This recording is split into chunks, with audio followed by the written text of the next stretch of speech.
أنا هنا مركز هرد اسمه كلسوني ده يتراسك شعب كيقولها marka laga hadlayo golahan waa gole matalaad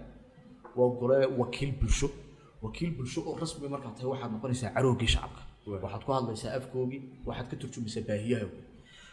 baahi waxbarasho jirta wax caafimaad baa jira adeegga asaasiga ah baa maqan nidaamyada uu u dejisan yahay baarlamaanku waxa weyn golayaal wuxuu leeyahay guddo hoosaadyo leeyahay guddo hoosaadiyada kala duwan waxa loogu talagalay guddo hoosaad kastaaba inay daba gasho hay'ado kamid ah hay'adaha fulinta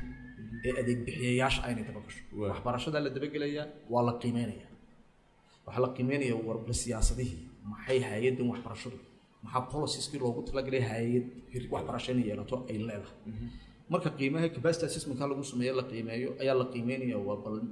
manhajyada waxbarasho ee yaala ma yihiin kuwo inoo saamaxaya inaynu soo saarno dadkeenu u baahannahay because bulshadu way isweydiisaa war dadkeenu u baahannahay waa ayo dowladnimadu waxay qaabaysaa dadka maxaa la yiraahdaa institutionsku waxay wax ka bedelaan behaviorka dadka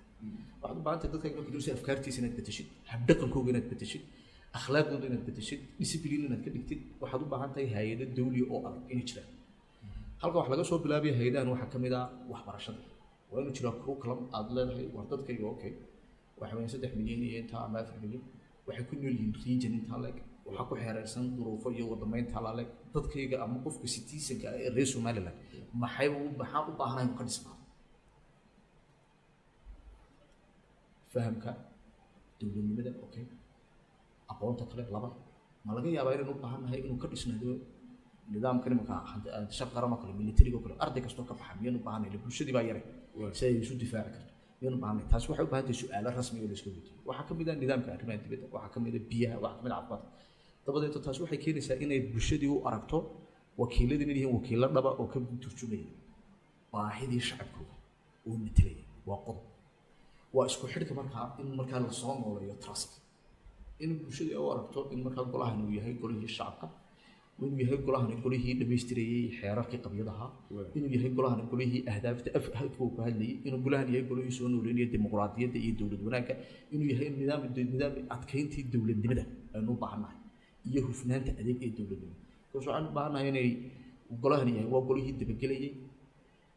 la xisaabtamayay hay'adii fulinta markii golahaasi ay bulshadu taa u aragto ee qabyadanna la soo bandhigo waxa la isku xirayaa golihii shacabkii shacabka wuxuu u baahan yahay inay fahmaan in la qoro la fahansiiyo labada marka la isla helo ee fahankaasi uu jiro caqabad ma jirayso because bulshadu maanta waxa weyn ku noolahay waa age technology ku noolahay bulshadu iyadaaba ka war badan maanta qofka siyaasiga inka dhalinyarada halka jooga wuxuu ka xiga inuu xog helo waa intuu internetka furayo wacyiga siyaasadeed ee dhalinyarada iyo bulshada laftooda inagoo isticmaalayna platforms-kan ama mareegahan imika ay dadku isticmaalaan in kor loo qaado lafteedu waxay ka qayb qaadanaysaa baad leedahay markaa dawlad wanaagii iyo wacyigii iyo isku xidhnaanshihii iyo nooleyntii kalsoonidii ka dhaxaysay golaha iyo shacabka waa gartay oo imika meesha